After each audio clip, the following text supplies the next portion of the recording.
Se ha especulado mucho con relación a quién se le atribuye este adjetivo. Iglesias protestantes esperan la aparición de este personaje enigmático para saber que el fin se acerca. Hay quienes han referido que este personaje sería un judío, hijo de una monja conversa y de un obispo, que no tendría ángel de la guarda, que nacería blasfemando, que adquiriría con fantástica rapidez todas las ciencias, que Satanás sería su compañero permanente y que haría prodigios mágicos como elevarse en el cielo para imitar la ascensión de Jesucristo. Algunos mencionan que será un ateo. Una minoría afirma que se refiere a Judas, que se levantará al fin de los tiempos. Otros han identificado al anticristo con diferentes personas del mundo político o líderes mundiales. Al parecer no existe una unificación de criterio y cada vez aparecen nuevos candidatos a quien pudiese atribuírsele este nombre. Pero en lo que sí todos parecen estar de acuerdo es que el anticristo perseguirá al pueblo de Dios.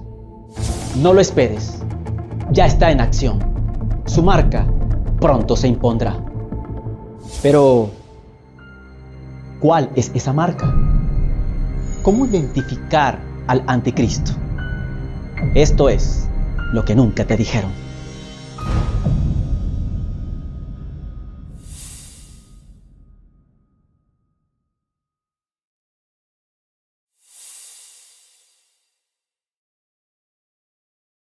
Los reformadores tenían el panorama claro, pero con el pasar del tiempo, sus seguidores dejaron su convicción en favor del sistema que ellos habían denunciado como el anticristo.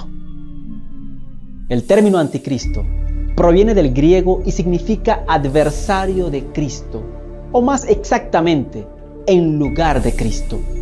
Así que se trata de un rival de Cristo que pretende ocupar su lugar.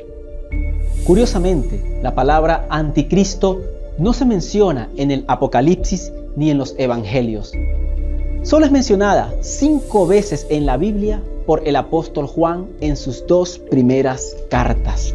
Sin embargo, la Escritura muestra claramente en otros pasajes tanto del Antiguo como del Nuevo Testamento la manifestación de un poder contrario a Cristo que se levantará contra sus seguidores. La Biblia lo describe con figuras simbólicas. En Daniel se ilustra con un cuerno pequeño que tiene ojos y habla blasfemias. En el Apocalipsis se muestra como una bestia, leopardo. Pablo también hace alusión al anticristo como el hombre de pecado, el hijo de perdición, inicuo, cuyo advenimiento es por obra de Satanás, con gran poder y señales y prodigios mentirosos. Pero, ¿podemos identificar bíblicamente al anticristo? La respuesta es sí.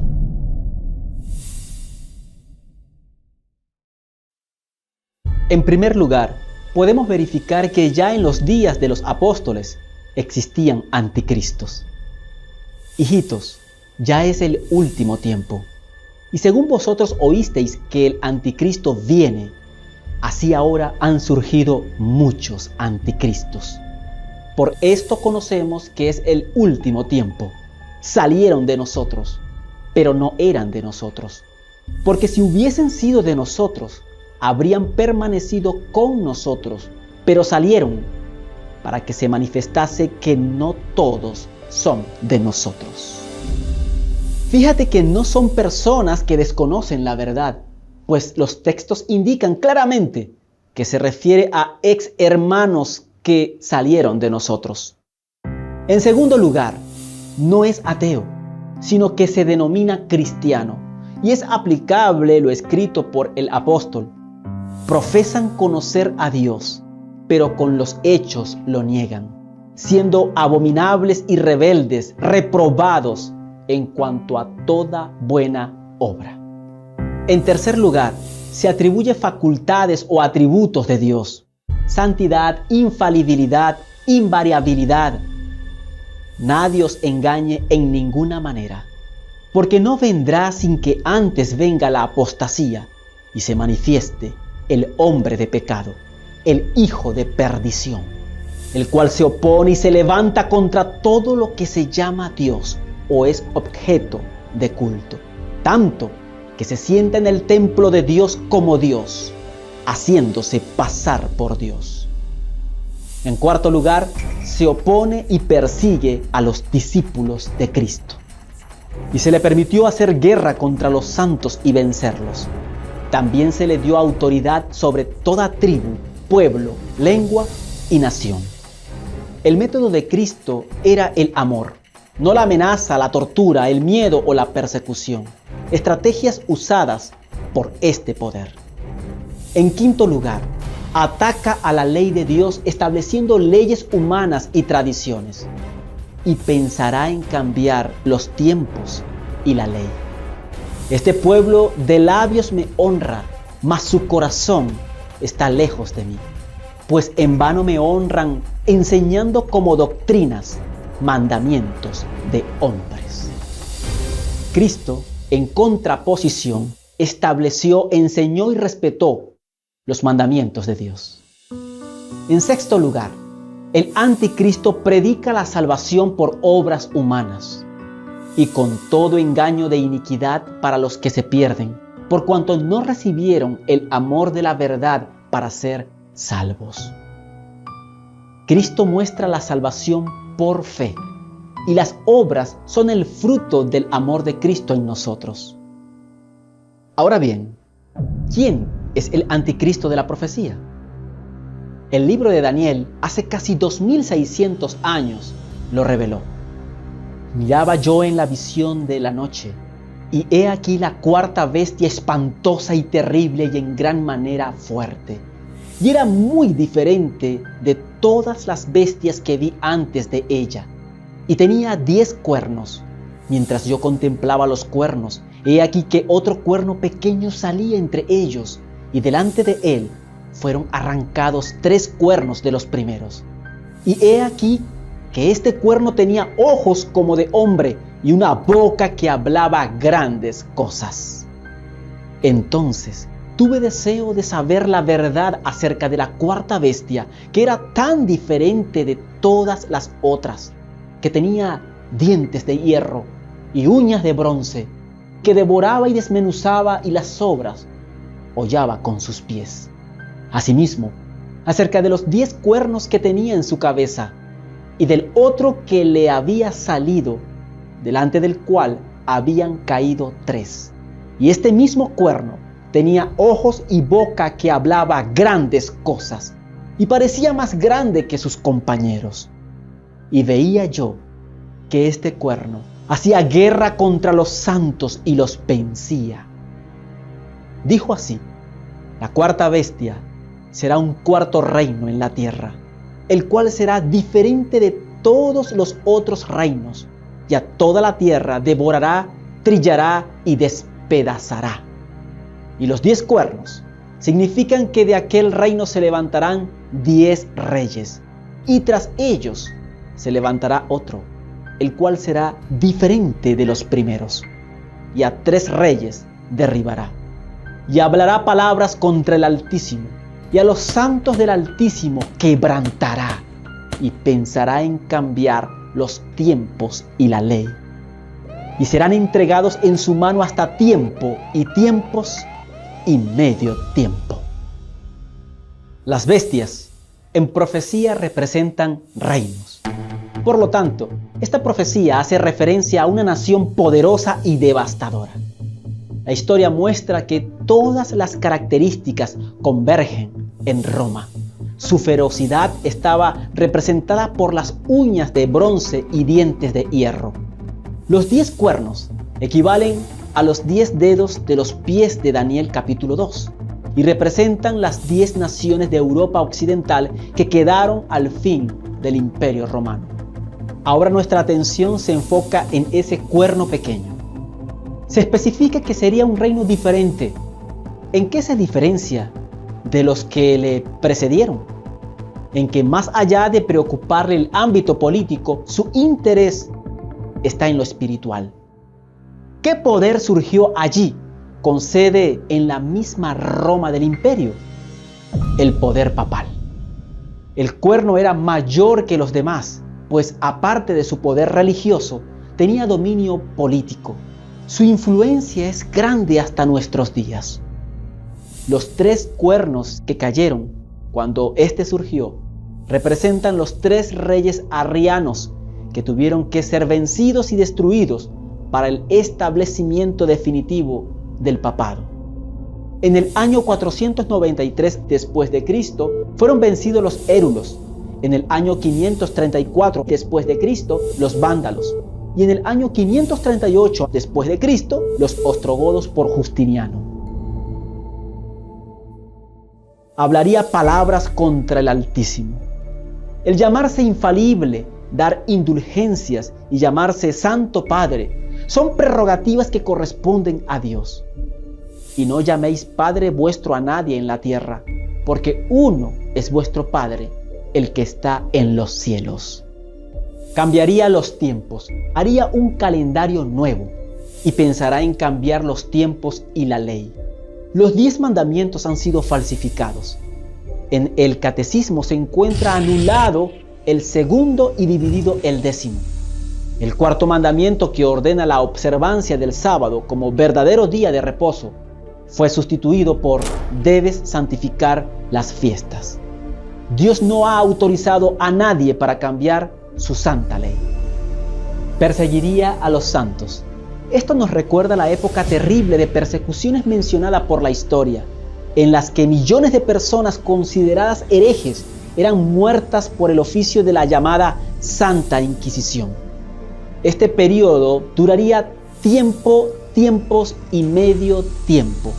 Un tiempo es igual a un año profético, así que serían 3 tiempos y medio que equivalen a 3 años y medio. Calculando el año bíblico de 360 días, son 1260 días. Esto coincide con lo mencionado en Apocalipsis capítulo 12, versículos 6 y 14 y capítulo 13, versículo 5. Como son 1260 días proféticos, calculamos día por año y tenemos 1260 años. Es el periodo comprendido desde el año 538, comienzo de la supremacía papal, hasta 1798. ¿Te das cuenta del cumplimiento asombroso de esta profecía? Este cuerno de Daniel 7 está asociado con la bestia de Apocalipsis 13. Observa el paralelismo. El cuerno tenía una boca que hablaba grandes cosas. A la bestia se le dio una boca que hablaba grandes cosas y blasfemias. El cuerno hablaría palabras contra el Altísimo. La bestia blasfemaría contra Dios. El cuerno hacía guerra contra los santos y los vencía. A la bestia se le permitió hacer guerra contra los santos y vencerlos. El cuerno serían entregados en sus manos hasta tiempos y medio tiempo. La bestia actuaría durante 42 meses, que son 1260 días. Tiempos y medio tiempo. El cuerno parecía más grande que sus compañeros. A la bestia se le dio poder sobre toda tribu, pueblo, lengua y nación. Al cuerno, el juez le quitará su dominio para que sea destruido. La bestia iría a cautividad, a espada debe ser muerto. Estos 6 puntos prueban la identidad del cuerno pequeño con la bestia semejante a un leopardo. Cuando en la profecía tenemos, como en este caso, 2 símbolos que representan potencias que llegan al mismo tiempo al escenario, ocupan el mismo territorio, manifiestan el mismo carácter, hacen la misma obra, subsisten durante el mismo lapso y reciben la misma suerte. Dichos símbolos representan una misma e idéntica potencia.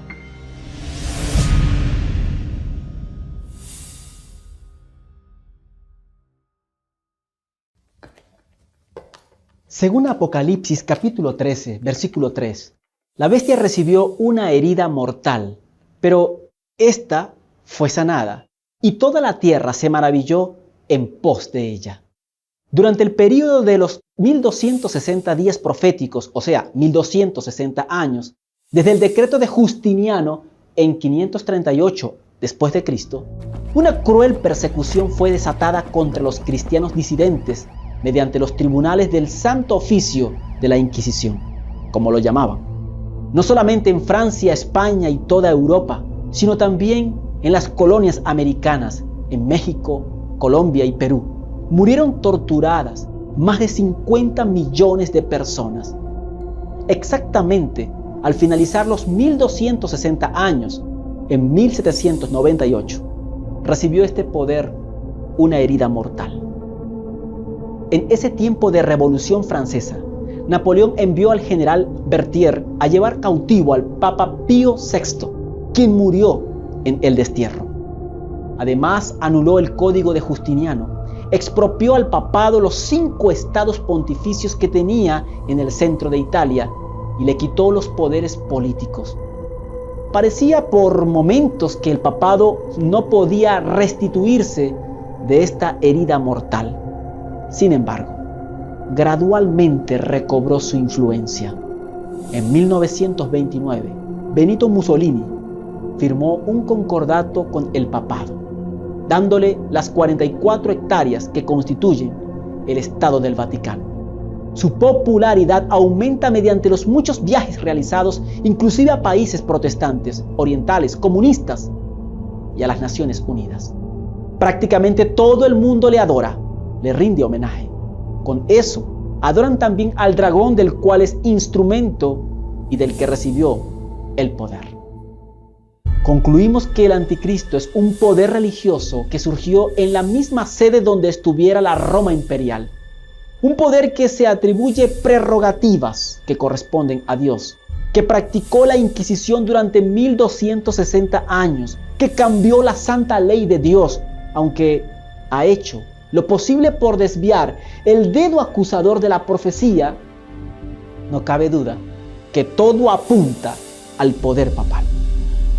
Esta interpretación que identifica al Papa como el anticristo fue expuesta claramente en la Reforma Protestante del siglo XVI. Con relación al número de la bestia, si bien algunos manuscritos dicen 616 y 646, la evidencia textual tiende a confirmar el número 666. Aquí hay sabiduría. El que tiene entendimiento cuente el número de la bestia, pues es número de hombre, y su número es 666. Si todas las características anteriores indican que el anticristo es el sistema papal, ¿cómo se identifica con el 666? Míralo en este enlace.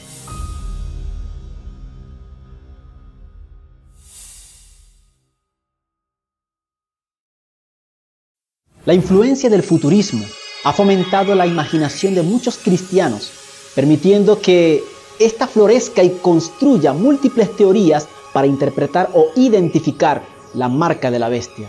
Muchas de ellas hasta tienen lógica. La palabra marca en griego es haragma y significa impresión, sello o marca. Algunos mencionan que la marca de la bestia tiene que ver con una moneda global.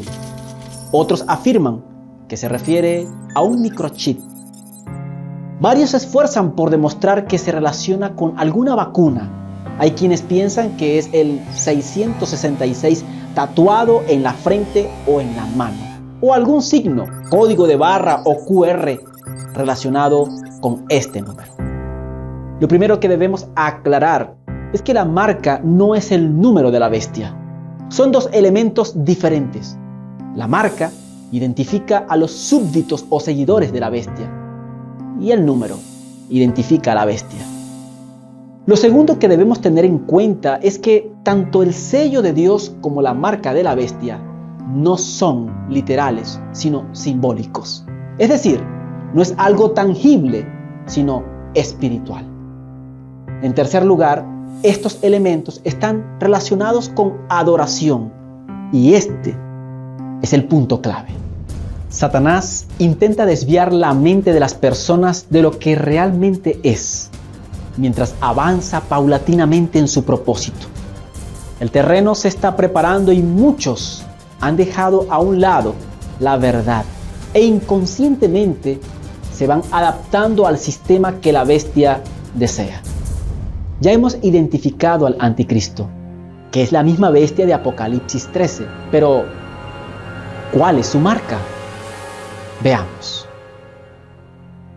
Los católicos romanos reconocen que el cambio del día de descanso fue hecho por su iglesia y declaran que al observar el domingo, los protestantes reconocen la autoridad de ella. En el Catecismo Católico, al contestar una pregunta relativa al día que se debe guardar en obediencia al cuarto mandamiento, se hace esta declaración. Bajo la ley antigua, el sábado era el día santificado, pero la Iglesia, instruida por Jesucristo y dirigida por el Espíritu de Dios, sustituyó el sábado por el domingo. De manera que ahora santificamos el primer día y no el séptimo. Domingo significa día del Señor y es lo que ha venido a ser. Como signo de la autoridad de la Iglesia Católica, los escritores católicos citan: el acto mismo de cambiar el sábado al domingo, cambio en que los protestantes consienten, porque al guardar estrictamente el domingo, ellos reconocen el poder de la Iglesia para ordenar fiestas y para imponerlas, so pena de incurrir en pecado. La misma Iglesia Católica publica este hecho como su signo o marca de autoridad. El domingo es nuestra marca de autoridad. La Iglesia está sobre la Biblia y esta transferencia de la observancia del sábado es una prueba de este hecho. La Iglesia romana no ha renunciado a sus pretensiones a la supremacía. Y cuando el mundo y las iglesias protestantes aceptan un día de descanso creado por ella, mientras rechazan el día de descanso de la Biblia, acatan en la práctica las tales pretensiones. Pueden apelar a la autoridad de la tradición y de los padres para apoyar el cambio, pero al hacerlo pasan por alto el principio mismo que los separa de Roma, es a saber que la Biblia, y la Biblia sola, es la religión de los protestantes. Los papistas pueden ver que los protestantes se están engañando a sí mismos al cerrar voluntariamente los ojos ante los hechos del caso. A medida que gana terreno el movimiento en pro de la observancia obligatoria del domingo, ellos se alegran en la seguridad de que ha de concluir por poner a todo el mundo protestante bajo el estandarte de Roma. Los romanistas declaran que la observancia del domingo por los protestantes es un homenaje que rinden mal de su agrado a la autoridad de la Iglesia Católica. La imposición de la observancia del domingo por parte de las iglesias protestantes es una imposición de que se adore al papado, o sea, la bestia. Los que, comprendiendo las exigencias del cuarto mandamiento, prefieren observar el falso día de reposo en lugar del verdadero, rinden así homenaje a aquel poder, el único que ordenó su observancia. Pero el mismo hecho de imponer un deber religioso con ayuda del poder secular, las mismas iglesias estarían elevando una imagen a la bestia. De aquí que la imposición de la observancia del domingo equivaldría a imponer la adoración de la bestia y de su imagen.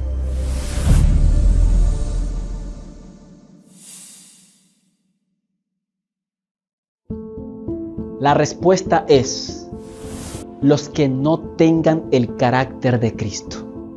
Quien no tenga el carácter de Cristo no tiene el sello del Dios vivo. Por lo tanto, recibirá la marca de la bestia. ¿Quieres saber más sobre este sello? Sigue este enlace. Es importante tener en cuenta que los cristianos de las generaciones pasadas observaron el domingo creyendo guardar así el día de descanso bíblico. Y hoy Hay verdaderos cristianos en todas las iglesias, sin exceptuar la católica romana, que creen honradamente que el domingo es el día de reposo divinamente instituido. Dios acepta su sinceridad de propósito y su integridad. Pero cuando la observancia del domingo sea impuesta por la ley y que el mundo sea ilustrado respecto a la obligación del verdadero día de descanso, entonces el que transgrediera el mandamiento de Dios para obedecer un precepto que no tiene mayor autoridad que la de Roma, honrará con ello al papado por encima de Dios. Rendirá homenaje a Roma y al poder que impone la institución establecida por Roma. Adorará la bestia y su imagen. Cuando los hombres rechacen entonces la institución que Dios declaró ser el signo de su autoridad y honren en su lugar lo que Roma escogió como signo de su supremacía, ellos aceptarán de hecho el signo de la sumisión a Roma, la marca de la bestia. Y solo cuando la cuestión haya sido expuesta así a las claras ante los hombres y ellos hayan sido llamados a escoger entre los mandamientos de Dios y los mandamientos de los hombres, será cuando los que perseveren en la transgresión recibirán la marca de la bestia. Al final de la lucha, toda la cristiandad quedará dividida en dos grandes categorías: la de los que guardan los mandamientos de Dios y la fe de Jesús, y la de los que adoran la bestia y su imagen y reciben su marca. Si bien la iglesia y el Estado se unirán para obligar a pequeños y grandes, así ricos como pobres, así libres como esclavos, a que tengan la marca de la bestia, el pueblo de Dios no la tendrá. El profeta de Patmos vio que los que habían salido victoriosos de la prueba de la bestia y de su imagen y del número de su nombre, estaban sobre aquel mar de vidrio teniendo arpas de Dios y cantaban el cántico de Moisés y del Cordero.